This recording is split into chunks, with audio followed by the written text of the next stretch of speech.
నమస్తే, welcome to our channel. నేను సిరి. జగన్మోహన్ రెడ్డి గారు మత్తు దిగాలి అంటే మరి ఆ ఒక్కడిపై కేసు పెడితే సరిపోతుందా? ఇంతగా ఆ ఒక్కడు ఎవరు? సో ఈ అంశాన్ని మనకి వివరించడానికి మనతో పాటు ఉన్నారు ప్రముఖ రాజకీయ విశ్లేషకులు కేవీవి ప్రసాద్ గారు. నమస్కారం సార్. నమస్తే అమ్మా. సార్, ఇప్పుడున్న పరిస్థితులలో ఎన్నో జరిగాయి ఈ 5 సంవత్సరాలలో. అసలు కల్తీ మద్యం, అసలు కల్తీ మద్యం అనగానే అందరికీ గుర్తొచ్చేది ఆంధ్రప్రదేశ్. ఆ కల్తీ మద్యానికి కూడా ఎంత రేట్లు అంటే మీకు తెలిసే ఉంటుంది. ఎలా ఉండి ఏంటి అక్కడ అసలు ఎలా జరిగింది, ఎంతమంది చనిపోయారు ఆ కల్తీ మద్యాన్ని తాగి అని. సో ఆ కల్తీ మద్యం ఎవరైతే ఉన్నారో దాన్ని లిక్కర్ అండ్ బెవరేజెస్ అధినేత వాసుదేవ రెడ్డి తనని అరెస్ట్ చేస్తే ఇప్పుడు జగన్మోహన్ రెడ్డి గారు మత్తు దిగుతుందని చెప్పేసి మరి వార్తలు వస్తున్నాయి. ఇందులో ఎంతవరకు వాస్తవం ఉందంటారు? 100% అమ్మా. ఇప్పుడు దేశవ్యాప్తంగా మనం చూసాము. ఈ విధంగా ఎక్కడైనా మీరు పొట్టకూటి కోసం ఎవరైనా కొంతమంది నాటు సారా కాస్తూ ఉంటారు. ఆ బెల్లం ఊట తీసుకొచ్చి దాంతో కాస్తూ ఉంటారు మరోళ్ళు. సో అటువంటిది అది కూడా చాలా క్వాలిటీగానే ఉంటుంది. కానీ ప్రభుత్వానికి ఆదాయం పడిపోతుంది, ప్రభుత్వానికి ఆదాయం తగ్గిపోతుంది. కాబట్టి వాళ్ళందరినీ కూడా ఉక్కుపాతంతో ఏదైతే ఈ ఎక్సైజ్ డిపార్ట్మెంట్ వాళ్ళు ఉన్నారో వాళ్ళని అణిచేస్తూ ఉంటారు. మీరు చూసుంటారు, వాళ్ళ స్థావరాల మీద దాడి చేసి అన్ని కింద పోసేసి ఆ కుండలు గిండలు పగలగొట్టి చేస్తూ ఉంటారు.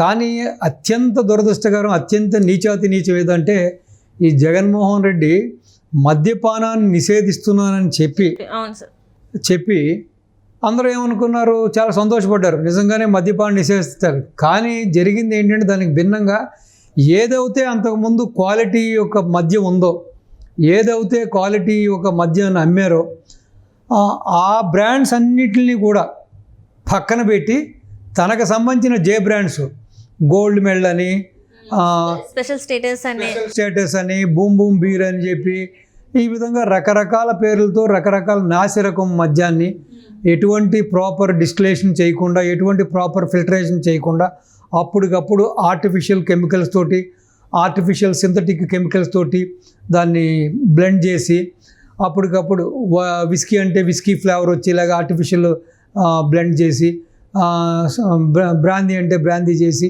ఈ విధంగా నాసిరకాన్ని అత్యంత ప్యూరియస్ లిక్కర్ అంటారు. అంటే చాలా ప్రమాదకరమైనది ఆరోగ్యానికి. అంటే అది మనుషులు తాగడానికి యోగ్యమైనది కాదమ్మా. యాక్చువల్గా సాధారణంగా ఏంటంటే అది డిస్టిల్ చేసిన తర్వాత అట్లన్నింటినీ కూడా ఒక ట్యాంక్స్లో పెట్టి దానికి ఒక వెంట్ పైప్స్ ఉంటాయి, అన్నీ పెడతారు. పెట్టి ఎప్పటికప్పుడు ఈ ఇంప్యూరిటీస్ అన్నీ బయటికి వెళ్ళేలాగా ఒక మార్గం ఉంటుంది. అవి డ్రైన్ అయ్యి బయటికి వెళ్ళిపోతూ ఉంటాయి పైకి. సో ఎవ్రీ 10 డేస్కో ఎవ్రీ 1 వీక్కో ఒకసారి వాళ్ళు మళ్ళీ ఆ యొక్క లిక్కర్, తయారైన లిక్కర్ని తీసుకుని ల్యాబ్లో టెస్ట్ చేస్తూ ఉంటారు. అంటే ఎంతవరకు దాంట్లో ఉన్న ఇంప్యూరిటీస్ డ్రై అయినాయి, ఇది తాగడానికి యోగ్యమా కాదని చెప్పి. సో అవి పూర్తిగా బయటికి డ్రైన్ అయిపోయినాయి, దాంట్లో ఉన్న ఇంప్యూరిటీస్, దాంట్లో ఉన్న అజర్టెడ్ కెమికల్స్, ఇది తాగడానికి యోగ్యం అన్న టైంలోనే దాన్ని బాటిలింగ్ చేసి అప్పుడు బయటికి పంపిస్తారు, ఇది కన్స్యూమర్స్ కోసం. కానీ ఇక్కడ జరిగిన తతంత్రం ఏంటంటే అప్పటికప్పుడు తయారు చేయడం, అప్పటికప్పుడు బాటిల్ చేయడం, బయటికి పంపించడం. సో దానివల్ల ఏంటంటే మీరు దగ్గర 5 లక్షల మంది 6 లక్షల మంది చనిపోయారు. ఎన్నో పసుపు తాళ్ళు తెగిపోయినాయి, ఎంతోమంది ఆడపడుచుల యొక్క కన్నీళ్ళు వెదలైపోయినాయి. సో రెండోది, ఎంతోమంది ఈరోజు కూడా లివర్ సిరోసిస్తో బాధపడుతున్నారు. సో ఈ యొక్క ప్యూరియస్ లిక్కర్ వలన కిడ్నీలు పోయి, హార్ట్ పోయి, లంగ్స్ పోయి రకరకాల వ్యాధులతోటి రకరకాలుగా ట్రీట్మెంట్ తీసుకుంటారు. సో ఏపీ చరిత్రలో తీసుకుంటే, మెడికల్ రిపోర్ట్స్ తీసుకుంటే కేవలం ఈ యొక్క కల్తీ మద్యం వలన ఇంతమంది చనిపోవడం జరిగింది, ఇంతమంది అనారోగ్యం పాలయ్య జరిగింది. దీనికి తెలంగాణ ప్రాంతానికి చెందిన ఈ వాసుదేవ రెడ్డి అనే వ్యక్తి ఆల్రెడీ ఓఎస్డి కృష్ణమోహన్ రెడ్డి అని ఒక ఆయన ఉంటాడు, జగన్మోహన్ రెడ్డి గారిదా.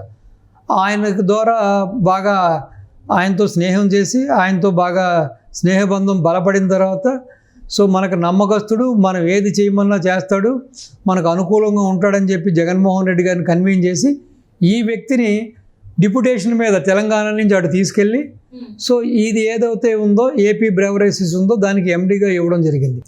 సో ఆ సందర్భంగా వీళ్ళందరూ కలిపి ఈ యొక్క నాసిరకం మందు అనే దీనికి తెర తీశారు. ఈ ఉన్న బ్రాండ్స్, క్వాలిటీ బ్రాండ్స్ అన్నీ పక్కన పెట్టి సో వాళ్ళకి సంబంధించిన ఈ బ్రాండ్స్ అన్నీ కూడా తయారు చేయడం మొదలెట్టారు. సో అంతేకాకుండా ఏదైతే డిజిటల్ పేమెంట్ ఉండాలి ఇండియా అంతా అని చెప్పి ప్రధాని మోడీ గారు ఏదైతే ఒక సిస్టమ్ తీసుకొచ్చారో దాన్ని కూడా బైపాస్ చేసి వీళ్ళు అమ్మే లిక్కర్ షాపుల్లో కేవలం క్యాష్ అండ్ క్యారీయే మాత్రం చేశారు వీళ్ళు. సో ఆ విధంగా కొన్ని లక్షల కోట్ల రూపాయలు 5 ఏళ్ళలో దోచేశారమ్మా. సో ఈ యొక్క ఆపద్ధర్మ గవర్నమెంట్ నడుస్తున్న టైంలో కూడా ఎలక్షన్ డేట్ అనౌన్స్ అయిన తర్వాత కూడా వైసీపీ నాయకులకు కావాల్సినంత లిక్కర్ని పుష్కలంగా ఇతను అందిస్తూనే ఉన్నాడు.